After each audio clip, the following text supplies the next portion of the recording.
This Matchday 25 picks edition of the Premier League Gambling Podcast on the Sports Gambling Podcast Network is brought to you by Kalshi.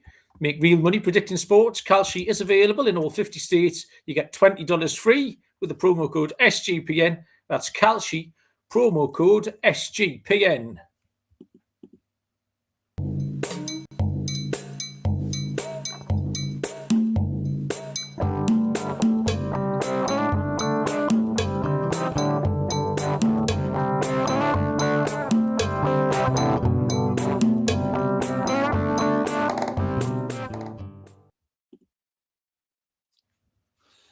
Welcome, everybody, to the Premier League Gambling Podcast.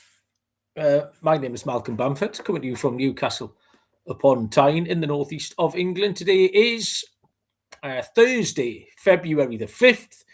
We are here to take a cursory glance over the EFL Cup semi-finals for the last couple of nights before getting stuck into a full card of Premier League action, which comes from Friday night through to Sunday. Joining me as we unlock a new time, I think, is Mr. Barry Penaluna. Barry, what's happening? Not a lot. Very frantic this afternoon. Literally just walked in the door. Didn't even have time to go for a piss and then had to log on here quickly for a 4 o'clock start. And there's talk in the chat that it must be my fault due to going to a gig or something. But actually, it's not my fault. This new time. It's someone's fault, Barry. We don't live in a culture of blame, do we? It's someone's fault every time it's on me. But when it's you, it's just part of the course, isn't it? It's just, yeah. Well, it is the reason we're doing it early is for me, Barry. It's not my fault. But as you can see, I've got my outside clothes on, Barry. I'm not a big fan of leaving the sofa unless it's to get in the bath and then return back. I don't go outside once, maybe every 3 weeks, unless I've got a job. If I've got a casino, I'll leave the house.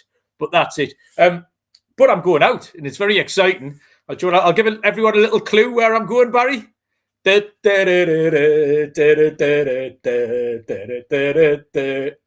oi, oi. Premier League match day 1 in the darts tonight. Darts Premier League.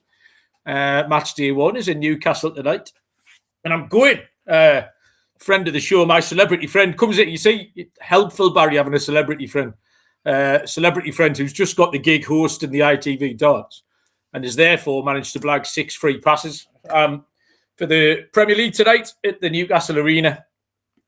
So, yeah, I'm excited about that. I've never been to darts before. It's something, I think someone suggested it every year for about the last 20 years. I don't think a year's gone by without I've received a message of someone saying, should we go to the darts? Whether it's a stag do, a football club night out. What happens to me every year is somebody, every year when the darts is on at Christmas, someone will say, we should go to the Premier League darts when it's in Newcastle. But by that point, the tickets are long gone. They've sold out months ago. Because the tickets for this went on sale 10 months ago. And it's always the case, as soon as the Premier League comes around, everyone has the idea to go and then realises there's no tickets up for grabs. Well, I wouldn't have paid, I don't think, to go, very much like your nefarious gig ticket shenanigans. But I'll go, because basically you're just watching the telly, aren't you? No one's seeing any fucking darts. So you're just watching the telly in a big room. But obviously the whole point is the beer and the crack. So I'm looking forward to it. And we do not know as yet whether it's a free bar or not. This is the issue. So we've got tickets off the PDC. So if you remember the last time I went to the arena, it was for the Mercury Music Prize, and it's £9.50 a pint. So very much my financial health.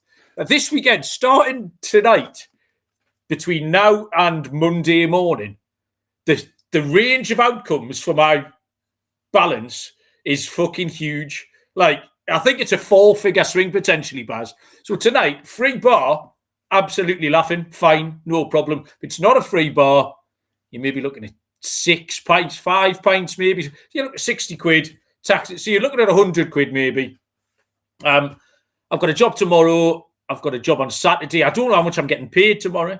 I don't know how much staffing is going to be on Saturday. And then we've got the Super Bowl party, which can end in one of 2 ways. You either wake up with your betting account full and possibly your pockets full of cash because there's a lot of side stuff goes on, or you can wake up to a message of someone saying, can you send me that 80 quid you owe me? So, there's a huge range of outcomes there. So from tonight until I eventually wake up on Monday morning, it could be minus 300 to plus 700. I reckon there's £1,000 range of outcomes. But no, I'm looking forward to the darts. I've had 3 bets, Barry. I'm going to tell people what I've done. This does involve you, Barry, because I've used our joint pot to put them on. Just thought I'd let you know that.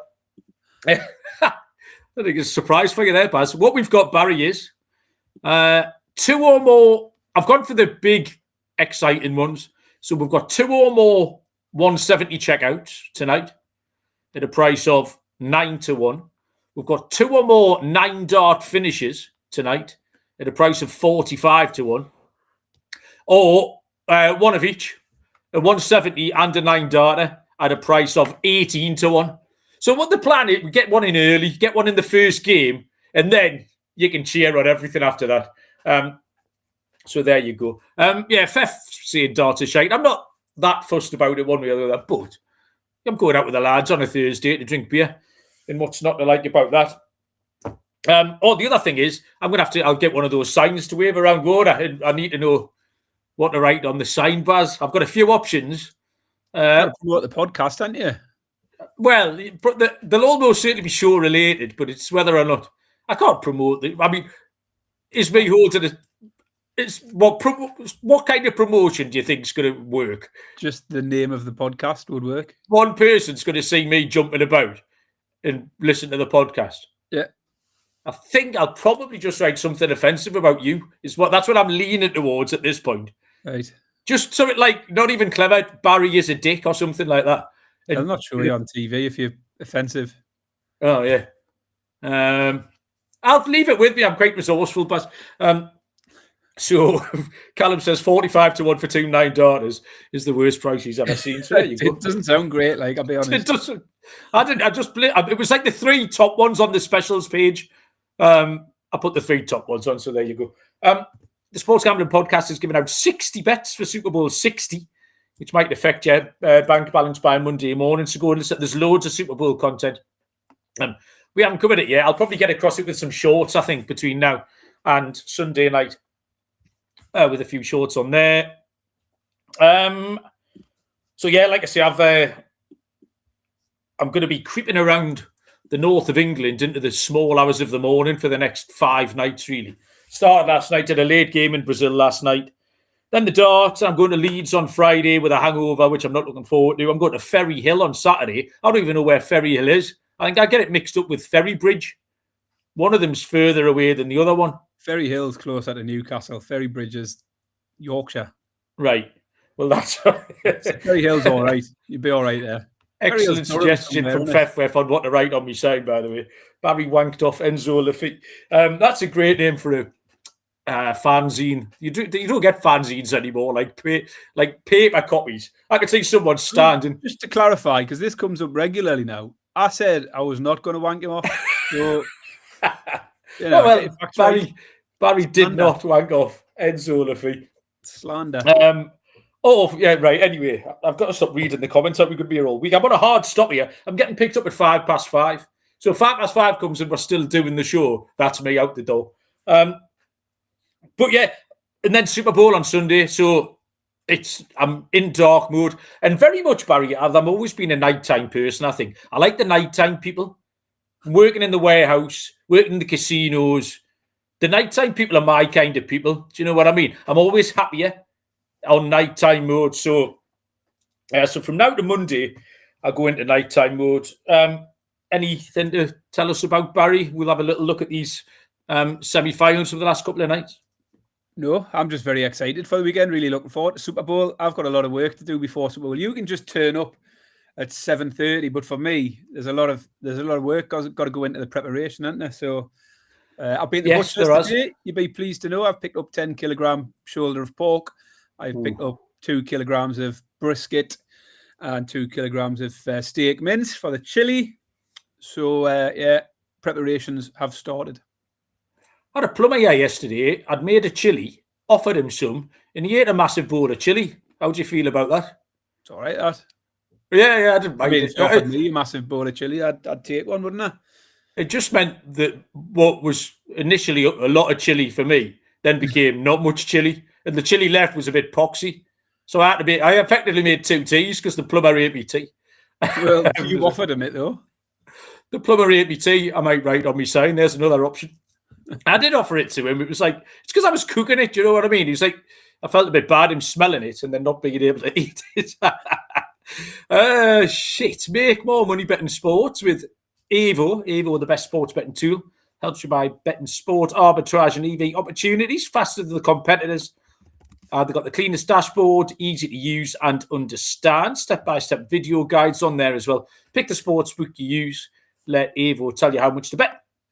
The free Discord is AVO official. Start now at evo.bet. The promo code SGPN, $18 off. AVO.bet, promo code SGPN for $18 off. And Kalshi, a real money prediction market, legal in all 50 states. Loads of trades and options over at Kalshi. Super Bowl is all over there. New Kalshi customers get $20 when they use the promo code SGPN. That's KALSHI, promo code SGPN. The chat is live and kicking. Squad numbers 7 and 9 were first in. Lee and Callum. Callum do the dance was something I considered writing on my sign. Joe Dollars here. Fef. James Mafia. Hello, Jim. Welcome along. Who else is here? I've just seen Connor Mack chirping at the bottom. Connor's struggling. We started the show with one of the mantras being that what's the word I'm looking for? When we do a regular start time. Consistency. Consistency is key. And we've absolutely thrown that out the window. So we're keeping you guessing now, Connor. What is the opposite of consistency? That's us. Inconsistency, Barry. The Premier League gambling podcast is the answer. Yeah. The semi-finals, 2 nights, both went the way of the favourites. Arsenal v Chelsea is a weird one because the narrative here is really focused on the result, which sounds like an obvious thing to happen, but we didn't know the result until it had finished. And that's what everyone's then taken their narrative because of the result. Had Chelsea nicked a 91st minute goal, nothing would have changed in that first 90 minutes, but people would have had a different opinion. So it was a painful watch, absolutely painful watch. It was fucking desperate.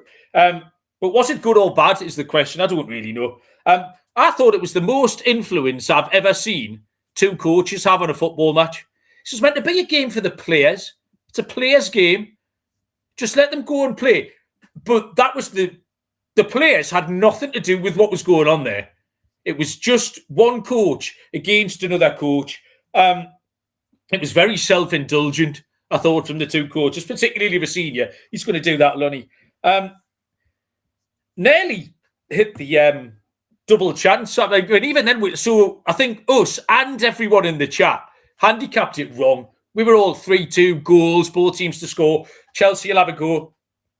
Chelsea played 8 fullbacks and Liam Delap on the wing. Chelsea didn't have a go. Nearly got away with it. But it was fucking dog shit. And then I thought, at least we've hit the Chelsea double chance at 30-10 until we didn't. When they went and ran away and scored the breakaway goal in the 96th minute. So handicapped it wrongly. Still nearly got away with a winner. Did you have any strong thoughts on that match, Baz? Rossini, how he went about it? No, I mean, I didn't really have a problem with how he went about it. I think the whole plan for them was stay in the game and then try and catch them late. But they just didn't really go for it late on was the problem, wasn't it? You mentioned on Twitter how they just seemed to mince around with it in the last 5 and 10 minutes rather than creating any clear-cut chances. But, they did what they had to in terms of staying in it and giving themselves a chance, but then just didn't see it out at the end. But it was a dull game to watch. And actually, we talked about it the other day. We saw 3 Chelsea players running out of the box on a corner. That was fun, wasn't it? Let's see more of that. I tell you what it is. The Arsenal corners and set pieces are getting right on my tits. Because just call a foul. I mean, that one where there's one thing in football that fucking drives me mad. It's a corner that's waiting to be taken and a referee stops the game to go and tell players not to foul each other. You shouldn't have to warn anyone not to foul them. Let the ball come in. And if there's a fucking foul, whether it's a defensive or attacking, just give the foul. There's no other phase of play where you stop a game and say, don't foul. Like, you wouldn't stop a game if someone's striding down the wing and tell the bloke, oh, by the way, just don't foul him here. It's ridiculous. Just let them go and then call a foul. There's so much everyone's getting away with it with so much. Now it's just ridiculous. It's spoiling the game. It is ridiculous. I watched it. I did a Brazilian game last night. Internacional were hanging on for a 1-1 at Flamengo. In every set piece, someone lay down on the penalty spot holding their head. From the 77th minute onwards, it was unbearable. It was absolutely horrendous. And it was so cynical. And I don't know, there's something will have to be done about it. It will move on. Everything moves on. These things go in cycles. And Rosenior kind of put the wheels in motion when he dragged those 3 players out. Even then, he had to be smart arse about it. He didn't just leave them up. He told them all to come back, and then they all ran off at the last minute, which was quite good fun because Arsenal looked a bit confused the first time. But the referee spoilt that by blowing up to have a chat with 2 people. Yeah. But the element of surprise was gone because they legged it up the pitch. He blew the whistle, and then they all had to reset again and try again. It's all a bit daft. I mean, even the chat here totally demonstrates what we're talking about. Joe saying Chelsea might as well not bother. And Feffer comes back with, I thought that was spot on. And what the difference being in those 2 opinions, the result. That's all. That's the only thing. Absolutely. Like I say, I agree with Fev. I thought their plan was stay in the game till late on and then try and create that one big chance. They just didn't create the big chance in the end. I saw Newcastle do it against Benfica in the quarter-final with Alan Pardew. And it worked. We drew them in. We kept it 0-0 for ages. We then scored a goal. Papi Cissé scored. They shut the pants. And we nearly got away with it. They scored right at the death. But it was the same plan, and it worked that night. Didn't quite come off the other night. So it's a bit of a funny one. The second game, Man City v Newcastle, was 100% a win for the knowledge and instinct of a 50-year-old Newcastle fan. For the second time in 4 days. It didn't matter who played well, who played badly, what happened. The outcome was predetermined. And the handicap at 9-5 was fucking ridiculous, plus 180. So we got a nice winner then. And then, humorously, Newcastle to win a half at 2-1 when I think you'd said, well, City will be 3-0 up and then Newcastle win the second half 1-0.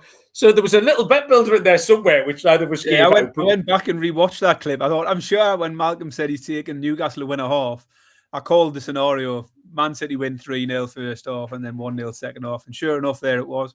Yeah, we tried to help, but yeah, there's not much to say about that. I just thought we were dog shit. You could paint it that with the 3 goals were unfortunate, but it was the ending of them was unfortunate.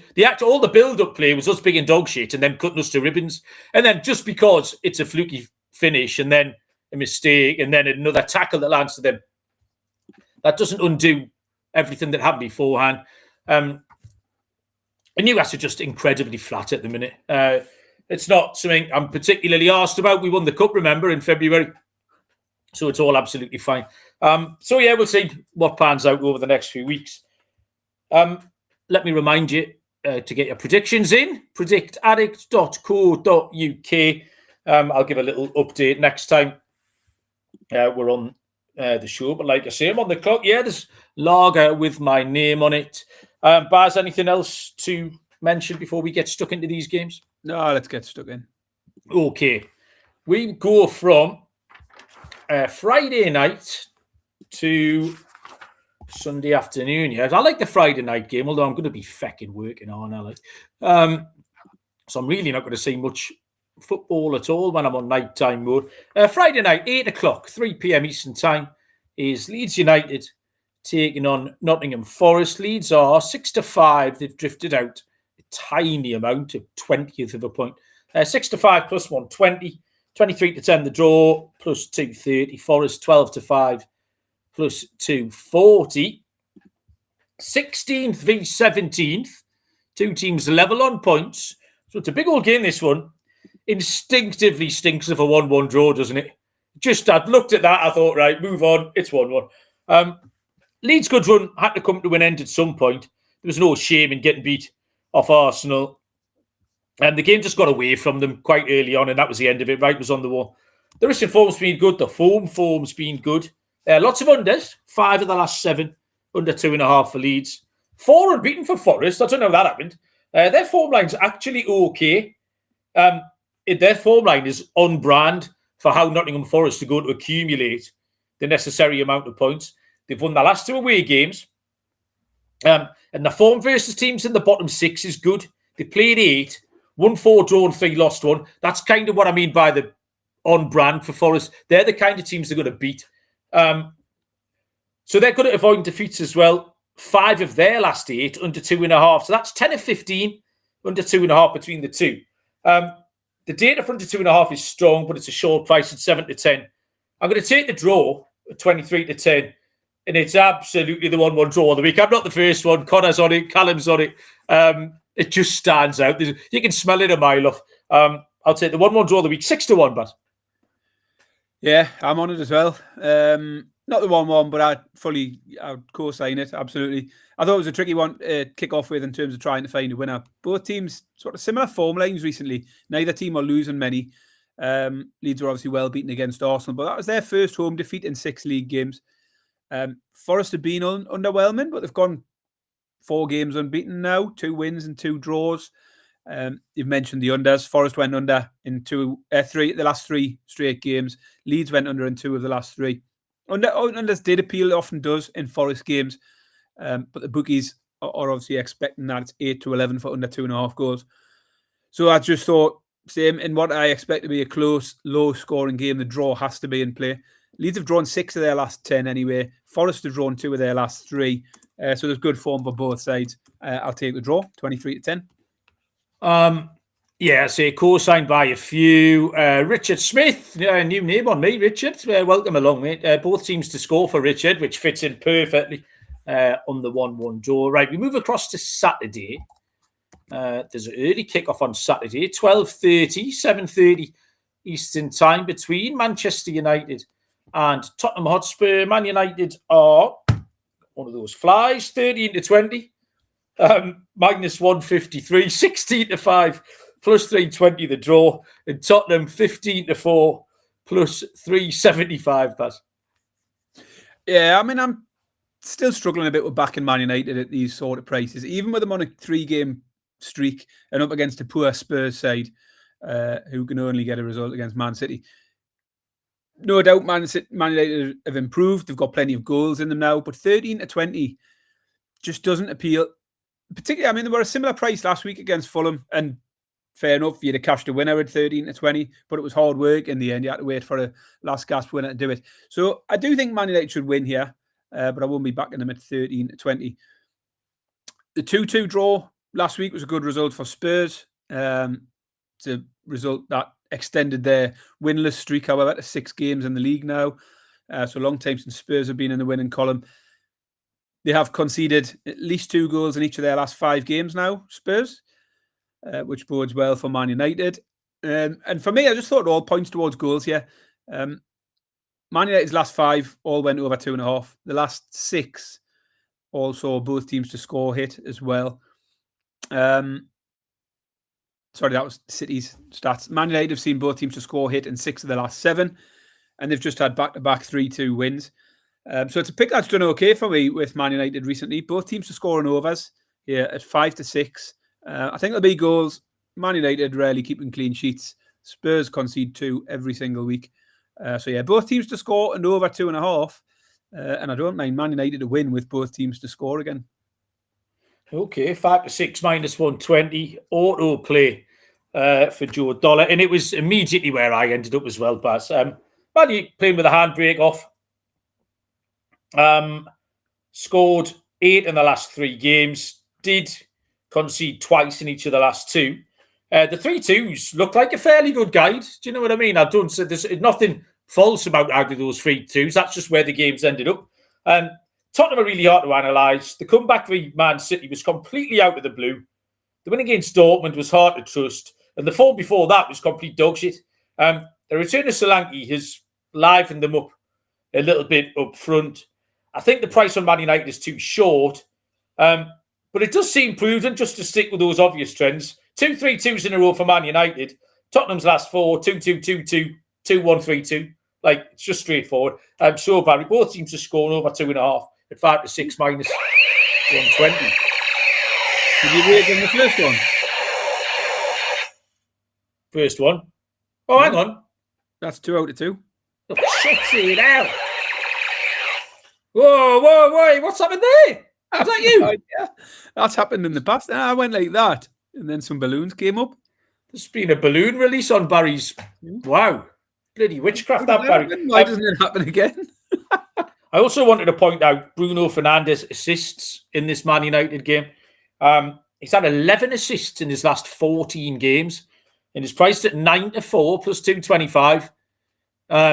Tasty in it, Baz. It just it flies in the face. He gets on those set pieces. I fucking Casemiro headed one in, didn't he, last week when I'd picked him the week before. Bruno Fernandes had caught my eye. What we got here? Polinia and Xabi Simmons, footballers who look like lesbians. One foul each at 11-10 for Fefwef. Okay, I'm going to read this advert out, Baz. Listen to this. Underdog has got you covered for the big game. Choose a player, reveal whether you've unlocked a gimme pick, followed by a boost builder tied to the big game. Underdog is celebrating by hooking players up with bigger boosts. Just submit a boosted entry to unlock an even bigger boost on the next one, all the way up to 60%. The thing to do here is boost. Play $5 and get $75 in bonus funds at Underdog with the code PLGP. And Rhythm is crushed NFL all season long, especially on the playoff props. It's easy to sign up, run predictions off the house model, or make your own play with the sliders. If you're looking to go premium, use promo code SGPN25. Download the Rhythm app for 25% off your first month. Download Rhythm, use promo code SGPN25. Word boost was in that a lot, wasn't it, Baz?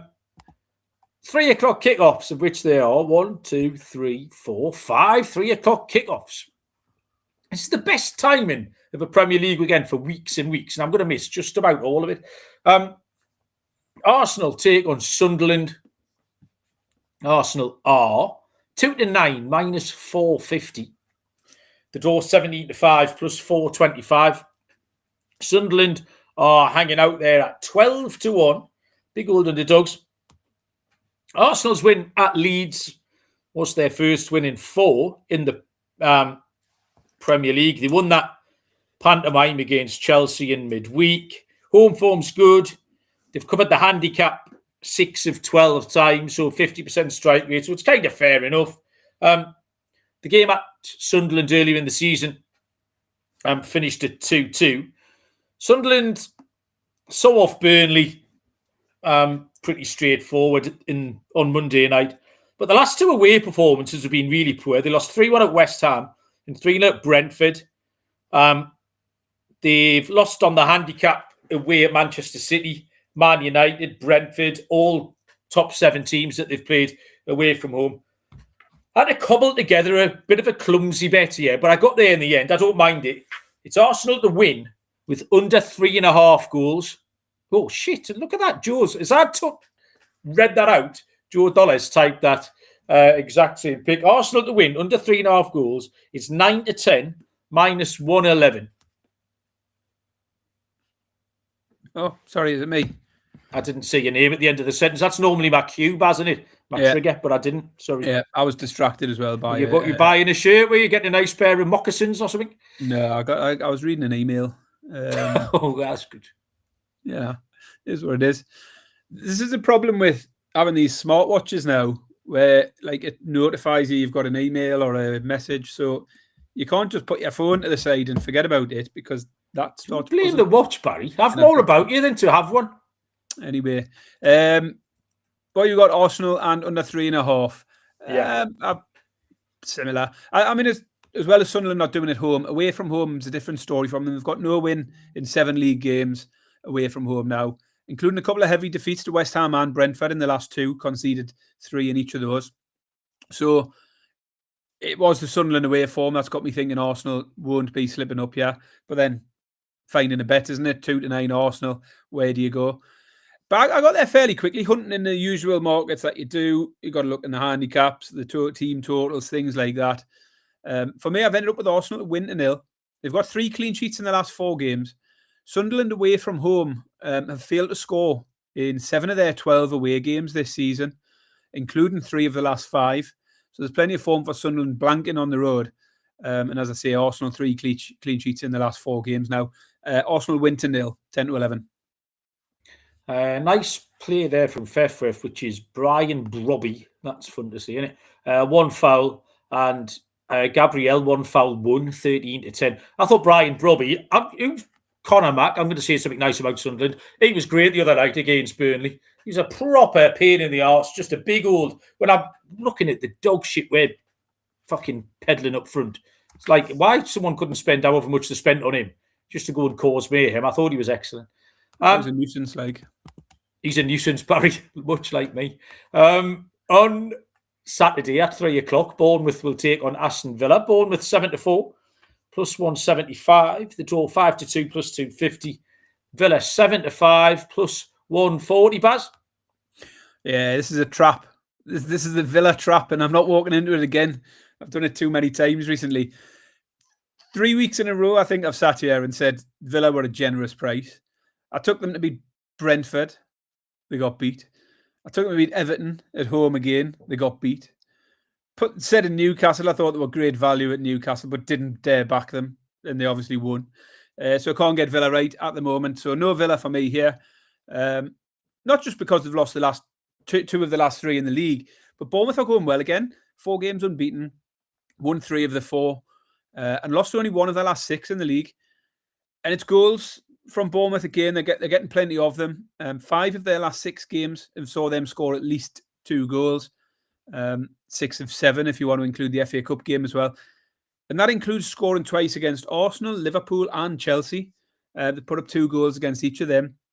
Now, Villa don't often concede to is part of the problem here. Only 4 teams have scored twice against Villa all season. But each of those were away from home. So they're conceding more away from home as you might expect. So possibilities here. I haven't gone for Bournemouth to score 2 anyway, but I will need them to score at least 1. I'm in the goals market. I'm in the both teams to score and over 2.5 here. It does fly in the face of the Villa form a little bit. They've seen 4 straight games go under. But Bournemouth form is full of goals. You can't keep them out at one end and they're scoring plenty at the other. This pick would have hit in 5 of the last 7 for Bournemouth as well. So yeah, over 2.5 and both teams to score 10-11. I've got the exact same pick, Barry, with the exact same caveats that it flies in the face of some of the stats. The exact same handicap. But I've made a different pick, which I thought was the pick you basically said you were going to make all the way through until you didn't, which is a Bournemouth team total. A month ago, this would have been a really easy handicap, but it's all changed now. Bournemouth won 3 of 4. Form line's decent. They played okay against Arsenal and Chelsea in games that they didn't win. No wins against the top 5. 3 draws, 3 defeats. Generally lots of goals. But, like you said, recently, 2 of the last 3's gone under. They let us down last week against Wolves for the over 2.5. Villa have gone 4 in a row under 2.5.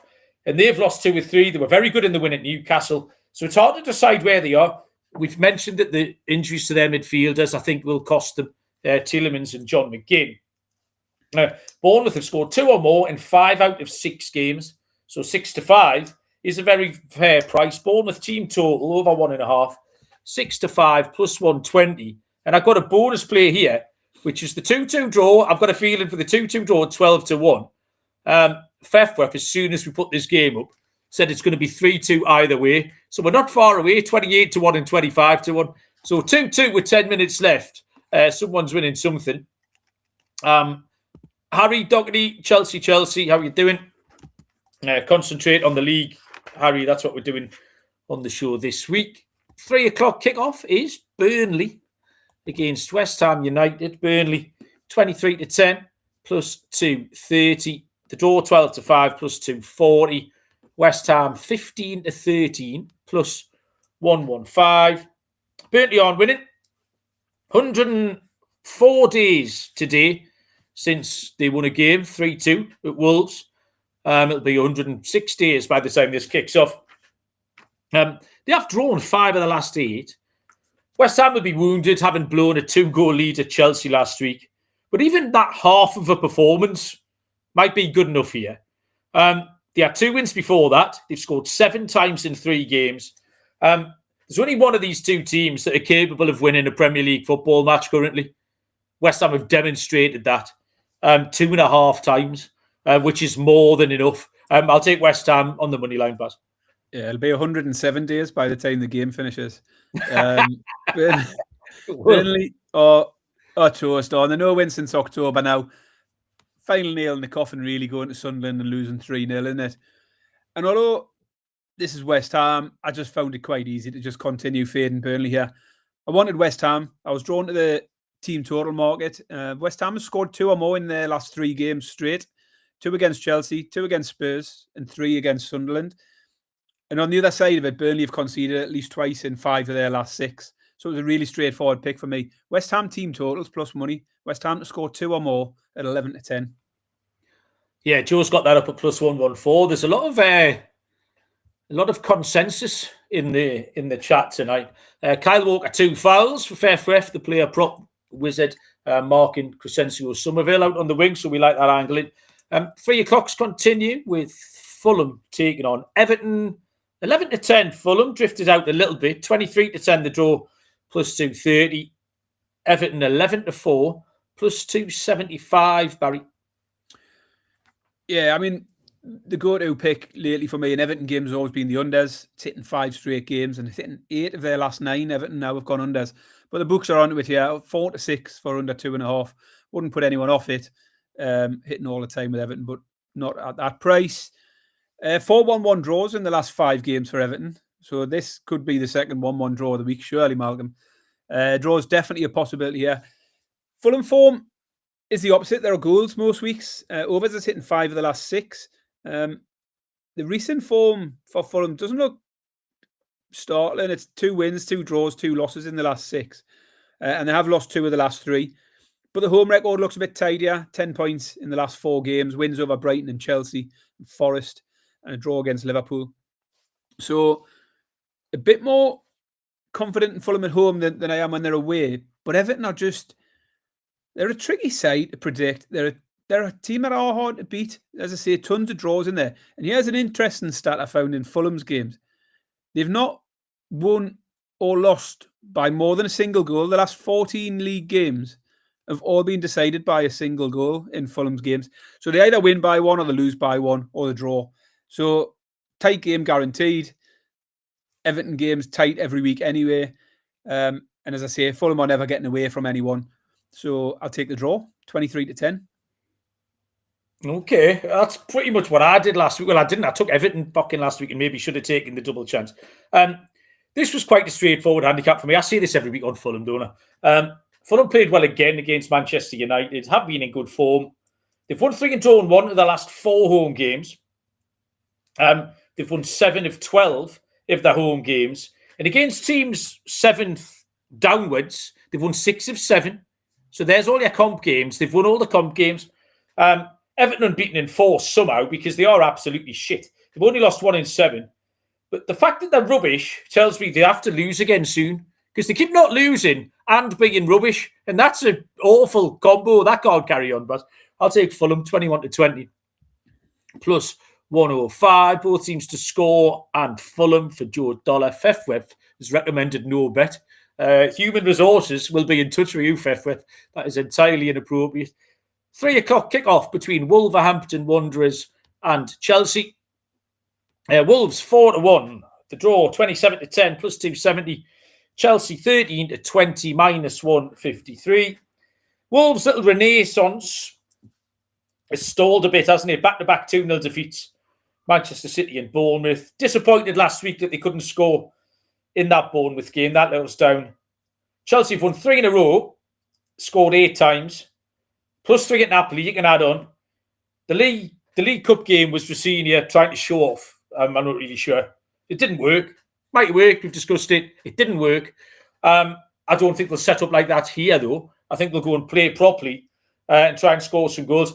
13-20 is a great ACCA piece. So you put your first, if you're having a 4-timer on Saturday afternoon, first one on the list for me would be Chelsea on the money line at this price. Obviously too short, but they should score a couple of goals doing it. I don't think they're going to win 1-0. I'm going to say Chelsea to win and score over 1.5 goals doing it, so the team total. And that is 9 to 10 minus 111, Baz. Well, I don't like the way you do that. Why? It should be a team, right? But you've just trumped it up as a different bet. I don't know. What do you mean? What's your bet? It's just Chelsea winning over 1.5, isn't it? Rather than Chelsea's team total being over 1.5. Yeah, it is. I mean, it's the same pick essentially, but you've worded it differently. Don't you change your pick? Why should I change my pick? There is consensus in the chat again. Fefwef's on the same pick. Joe Dollar has the same pick. Richard Smith is on Chelsea win to nil at 2 to 1. But yeah, I've gone exactly this. I'll keep it easy. I'd be taking Chelsea here. Wolves have improved a little bit, having gone unbeaten in 4, but now we're back-to-back 2-0 defeats and no goals scored in their last 3 games now. So I also like Chelsea here, and the easy option was to tag on over 1.5 match goals at 10 to 11.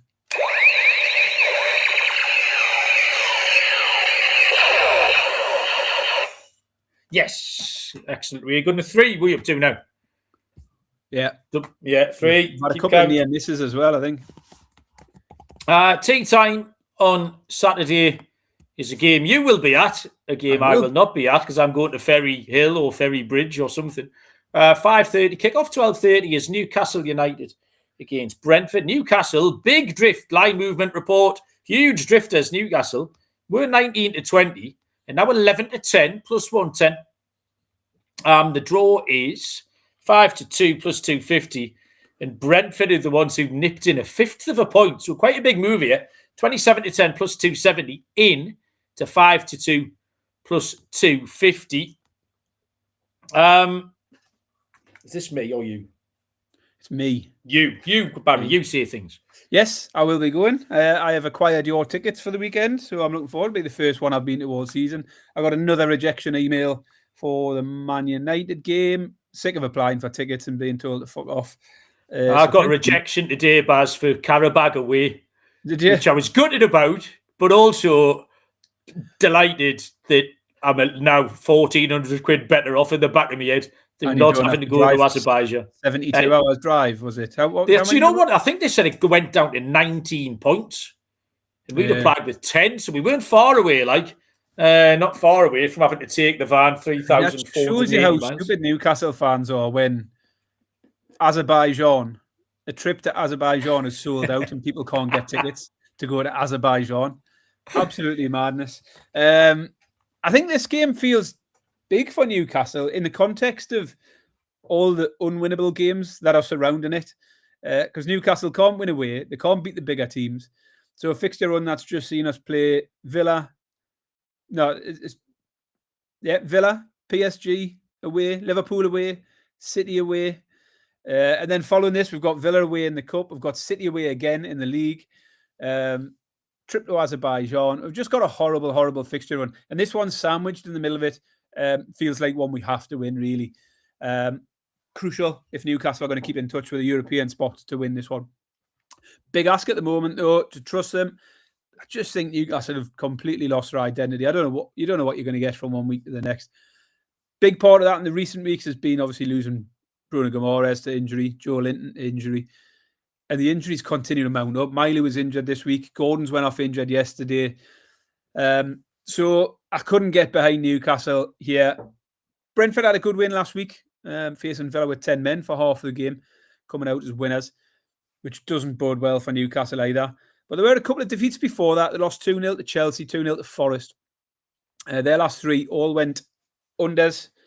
All went both teams to score no as well. Could be anything, this. I just, Newcastle are all over the place. Can't trust them. Prior to this recent run of form, I'd been all over Newcastle at home at even money against an average mid-table side. I'd have snapped your hand off, but you can't at the moment. It remains to be seen what 11 we can put out with all the injuries. So for the first time in a long time, I've bottled it and I've went into the stats market. I've not done this for a while. You've had a couple of swerves off into the stats in games like this. Corners for Newcastle are back on the radar. They had 11 last week against Liverpool and been regularly hitting decent numbers for the corners. 40 corners in the last 5 games Newcastle have had. The line is over 6.5 Newcastle corners. They've hit that in 4 of the last 5. So I'm going to take Newcastle corners here, over 6.5 at even money. Fucking Joe's on the wind-up in the chat. I've got a bite there. I don't know if he did that on purpose. Yeah, Newcastle flat, just flat at the minute. Everyone's a bit flat, aren't they? Form's uninspiring. The only case you'd make for Newcastle is that one that you made, is that they've been traditionally and historically recently able to beat teams at home. Regardless of what's been going on around them, we can turn up at home on any given day and beat someone. But now, recently, only 1 win in 5 against the top 6 teams. We've only got 1 win in 10 straight up against the top 8 team. That's not a good form line. Like you mentioned, all the injuries. I don't know who, if anyone, will be back. Kieran Trippier, I wanted to point out. Kieran Trippier has done a Casemiro in the last 2 months. Suddenly has just lost it. Like, he was all right. I didn't mind him. And then Tino Livramento got injured. Trippier's come back in, and fucking hell, he's miles off it. I know he's had to play Semenyo with 4 times. It was the absolute nemesis of someone like Kieran Trippier. But Trippier's just, he's done a Casemiro.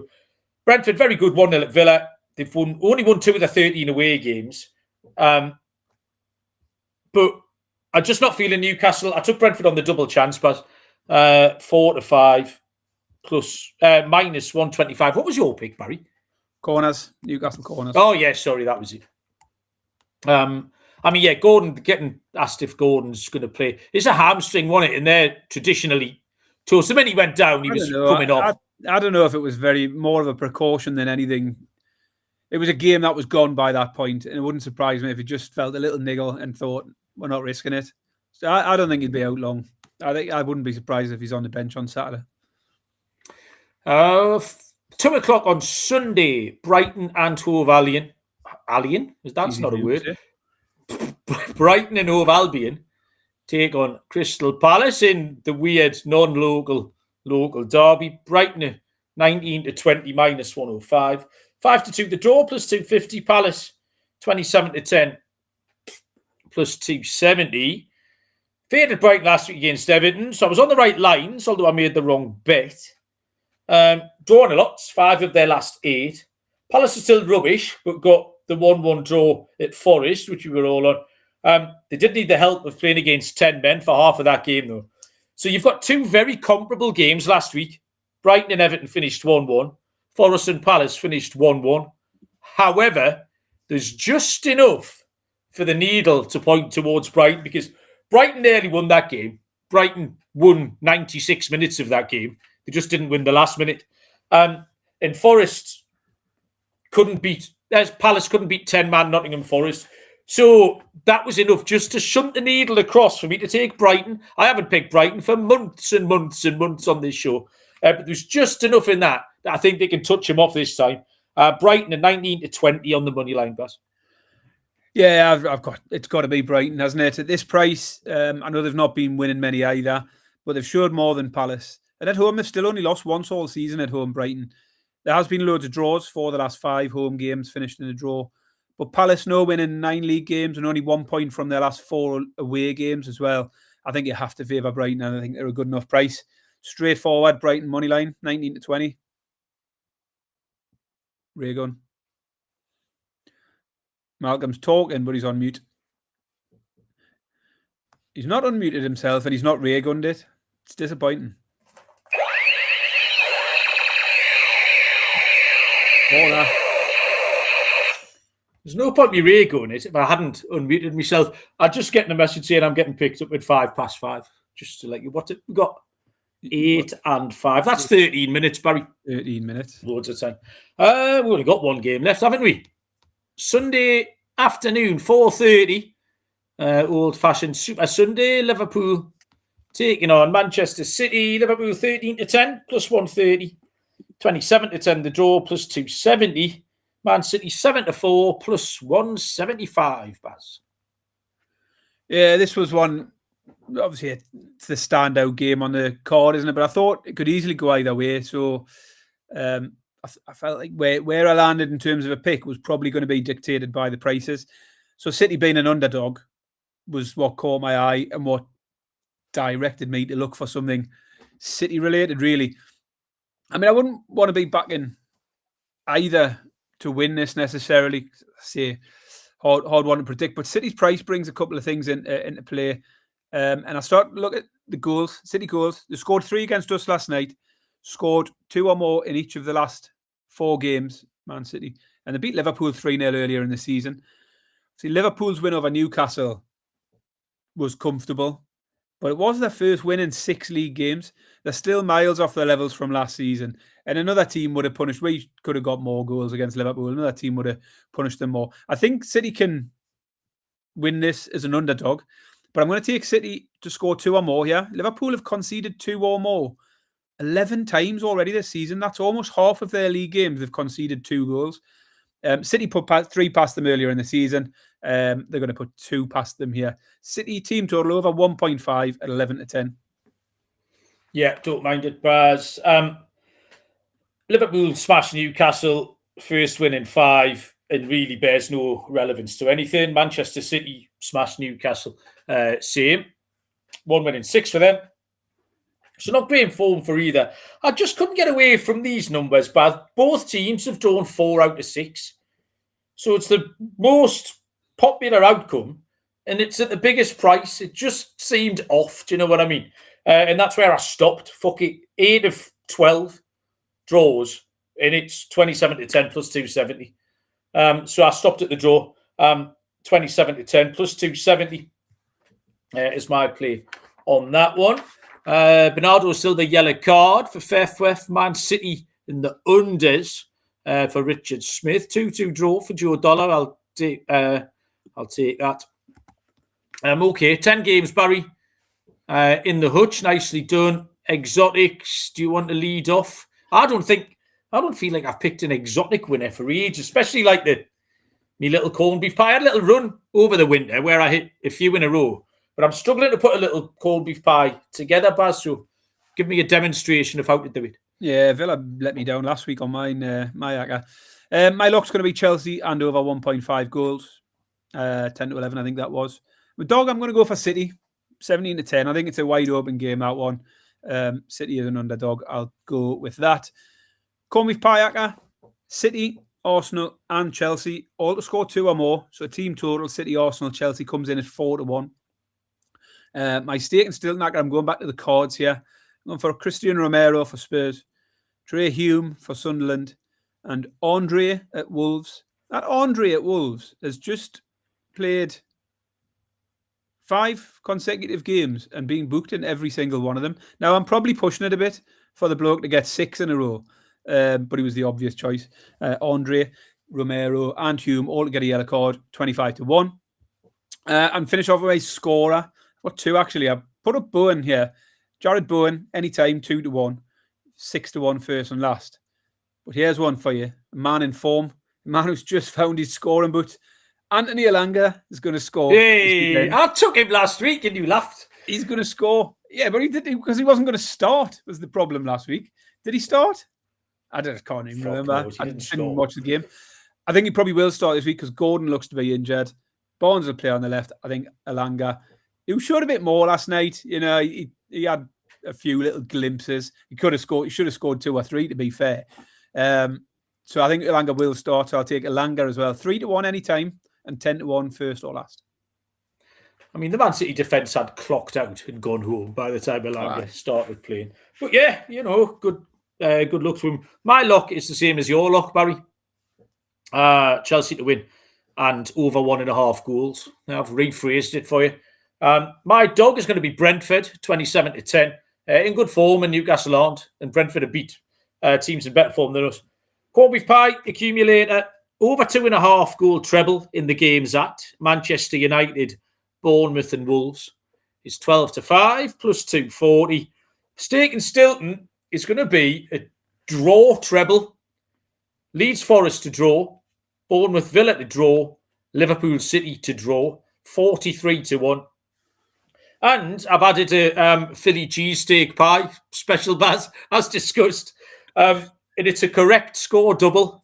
Nottingham Forest 1, Leeds 1, and Bournemouth 2, Aston Villa 2. 90-1, correct score. for your Philly cheesesteak pie. Anytime goal scorer, same team, different player, Barry. You've got Jared Bowen. I've got Tati Castellanos. I have no idea. If he walked past here now, past the window, I wouldn't say, is that Tati Castellanos? I don't know who the fuck the bloke is, but he's playing up front for a team who scored some goals, and they're playing Burnley, who are shite. So why not? 13-2 plus 650, 21-10 anytime. Data Dave getting right on my tits today. I asked him for his pick, and he just said, before I make a pick, can I clarify which season we're talking about? I was like, are you fucking off your lips, mate? Do you know what I mean? Fucking idiot. Was he thinking he might be interested in last season's pick? He said... Or next season? 23-24 was what he thought I might have wanted. Fucking hell. He lost last week because he took Brighton and I took Everton and then finished the draw. So the clues were there.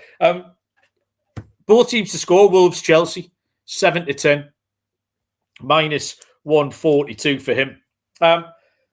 Get to know Data Dave. The Winter Olympics was on the telly this morning. I don't think it's officially started, but there was some curling on, which always makes me laugh because Steve Cram, celebrity Sunderland supporter, has to sit in that ice rink once every 4 years for 3 weeks and pretend he likes curling. And he has to sit there for about 17 hours. So I asked Data Dave what the best winter sport was. And he came back with curling. Curling is the best winter sport. Biathlon was number 2. And the worst winter sport, Barry, is Nordic combined. I don't even know that. Did you see the news today that ski jumpers have been caught injecting acid into their penises? No. I don't know what else to tell you. Have a look. Just be careful what words you Google. Why but that is... sorry? Why not just go in your arm or your butt? Or I didn't get beyond the headline, so I've got no further details. Right. Come back with that next week. We'll come back. Yeah, we'll investigate that. Experimented. I think that's it, Barry. I'm getting picked up in 5 minutes. So is there anything you want to tell the people before we go? Yeah, I've got a story. It should last about 6 minutes. Do you want to tell the people before? Fucking idiot. No, I'm done. Let's crack on. Let you get away and have a good night out. Excellent. Yeah, okay. I'm going to carry on planning a weekend. I'm going to have to make the draw for the beer pong tournament. Oh, yeah. Me and Bob normally have a little warm-up out. Tiring weekend for me, Baz. And my eyes have gone in the last 18 months, which is, I think, my beer pong championship days. But I have freshened up my eyes. I went to the opticians for the first time in ages, and the optician was like, when did you last come here? I was like, it was a while ago. He went, do you find you struggling to see? I was like, well, now you mention it. Yes, that's why I'm here now, because I've got to the point where I can't see. Yeah. Honestly, there was a massive difference in my prescription. So I've got new contact lenses, new glasses. But yeah, I was blind as a bat and have been for about the last 2 years, I think. I've fully Casemiro'd the beer pong. I've sort of left the beer pong before the beer pong leaves you. But we'll see. I might be back. He made a fight back, didn't he? Right. Thanks, everybody. Solid 58 minutes. Watch out for my sign on the darts. I'm going to record the telly and I'll see if I can make it on. Good luck with your picks. Thanks, everyone, for joining us. Very much appreciate it. We will see you all down the road. Cheers.